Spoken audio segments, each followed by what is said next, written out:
자, 하나님 말씀 함께 보도록 하겠습니다. 사도행전 9장 23절로 27절입니다. 여러 날이 지남에 유대인들이 사울을 죽이기로 공모하더니 그 계교가 사울에게 알려지니라. 그들이 그를 죽이려고 밤낮으로 성문까지 지키거늘 그의 제자들이 밤에 사울을 강주리에 담아 성벽에 달아 내리니라.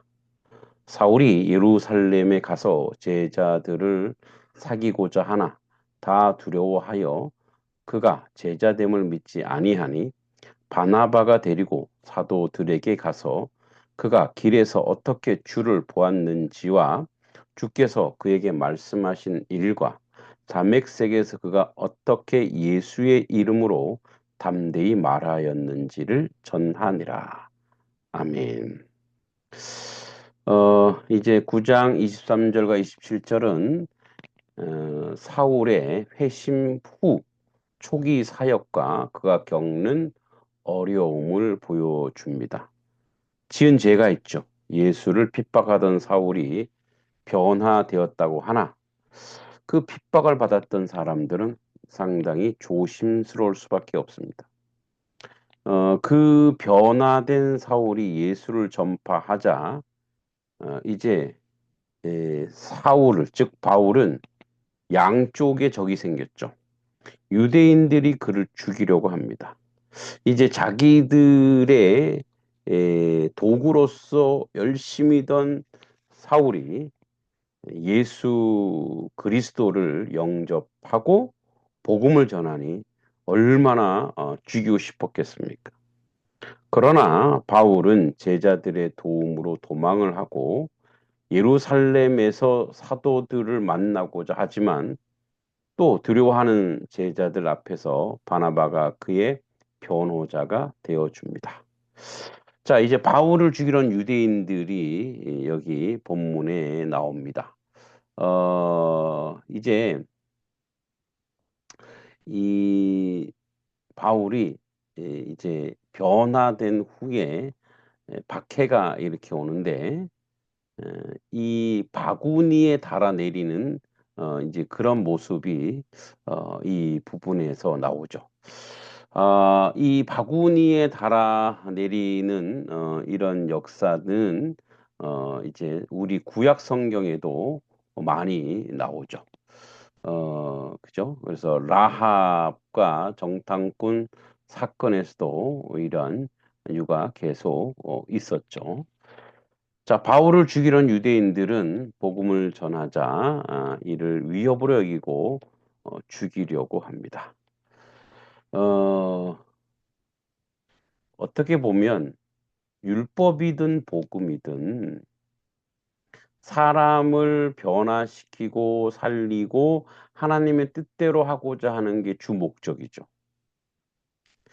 그런데 벌써 유대인들이 그런 바울을 죽이겠다고 하는 것은 율법의 그 핵심 내용과도 위배되죠. 그러니까 이들은 율법이 도구가 되어서 세력화한 그죠? 정치 집단인 거죠, 사실은. 그러니까 그들에게는 율법도 하나님의 법도 하나님의 원칙도 자기들 편이 아니면 다 죽이는 거예요. 그러니까 그 자체에서 이미 유대인들은 그 스스로 율법주의자라고 하나, 하나님의 백성이라고 하나, 이 행위만 보더라도 이미 율법과 관계없는 그런 아주 악한 공동체임을 그대로 드러나죠. 자, 여러 날이 지납니다. 이 여러 날은 뭐 갈라디아서 1장 17절에가 18절에 따르면 바울이 아라비아에서 약 3년 동안 머문 후 다메섹으로 돌아왔으니 여러 날이라고 하는 것은 3년 정도의 시간이 아닌가. 이 광야 학교라고 하죠. 바울이 광야에서 그렇게 훈련을 받습니다. 유대인들이 사울을 죽이고 공모하다. 바울이 예수님을 메시아라고 강력히 증거하자 유대인들은 이를 받아들이지 않고 오히려 그를 제거하려 합니다. 제자들이 밤에 사울을 강줄에 담아 성벽에 달아 내리니라. 성문이 봉쇄된 상황에서 바울의 동료들이 그를 성벽 통해 탈출시킵니다. 여리고 성을 탈출한 라합 정탐꾼 사건과 유사합니다. 즉 복음을 위해서 하나님은 피할 길을 하나님의 사람은 음, 그 주의 사명을 감당하기 위한 그 일들이 계속적으로 이루어지고 있다는 것을 알 수 있죠. 이제 이 바나바가 대단히 중요한데 오늘은 그래서 중재자 바나바. 바나바란 뜻이 위로의 아들이죠. 진정한 위로의 아들 바나바가 그 역할을 감당하는데 이제 바울이 예루살렘으로 가서 사도들과 교제하려 합니다. 제자들은 그를 두려워하여 받아들여지지 않죠. 제자들이 다 그를 두려워합니다. 바울은 핍박자였기 때문에 교회는 그가 진정으로 변화했는지 의심하죠. 바나바가 데리고 가서 바나바는 위로의 아들인데 예루살렘 교회와 바울 사이에 다리 역할을 하죠. 이외에도 그는 바울의 사역을 돕고 동력자가 되죠. 어쩌면 바나바가 있어야 바울이 바울 되지 않는가 그런 생각을 합니다. 오늘날에도 교회에 바나바와 같은 사람이 실제로 많이 필요합니다. 위로의 아들이며 동시에 사역자를 돕고 복음의 전령자들과 함께하는 또 사람과 사람 사이를 중재하는 그런 위로의 아들들이 많이 필요합니다. 여러분들이 그런 위로의 아들들이 되길 바랍니다. 복음은 삶을 변화시키죠. 바울의 극적 변화는 복음의 능력을 보여줍니다. 한때 기독교를 핍박하던 자가 복음의 전파자가 됩니다. 그리고 복음은 박해가 따르죠. 바울은 복음을 전하다가 즉시 박해를 받습니다. 예수를 따르는 삶은 희생과 위험이 따릅니다. 공동체 안에서의 바나바의 중재는 좋은 모델을 보여줍니다. 바나바는 바울을 변호하며 그의 사역을 도왔습니다.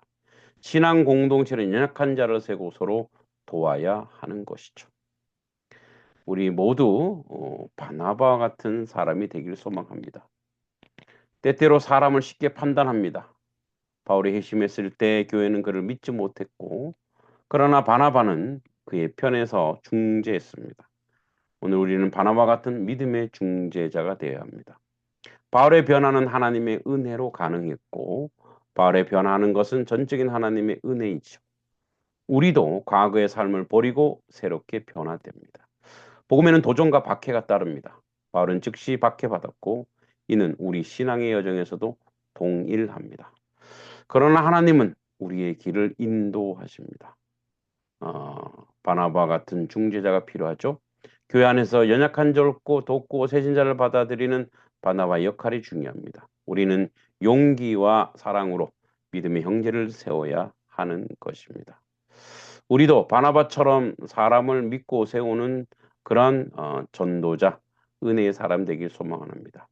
믿음의 공동체 안에서 서로 중재하고 격려하는 것이 하나님 나라를 확장하는 길입니다. 오늘 본문은 바울의 변화와 박해 그리고 바나바의 중재를 강조합니다. 복음으로 변화되고 박해를 감수하며 바나바처럼 다른 이들을 세우는 역할을 감당해야 될 줄 믿습니다. 함께 기도하기를 소망합니다. 하나님, 우리가 바나바와 같이 믿음의 중재자가 되고 은혜의 사람이 되어 하나님께 영광 돌리게 하옵소서. 주인 되려 하지 말고 돕는 사람이 되어 은혜의 여정을 함께 가게 하옵소서. 그런 자리에 우리가 서고 그런 은혜의 사람들이 되기를 소망합니다. 함께 기도합니다. 하나님 아버지 은혜를 감사합니다. 하나님의 뜻 가운데 하나님의 은혜 가운데 오늘 우리 교회는 바나바와 같은 사람이 필요합니다. 믿음의 중재자로 섬기며 도우며 또 위로하며 함께하는 놀라운 역사가 필요합니다.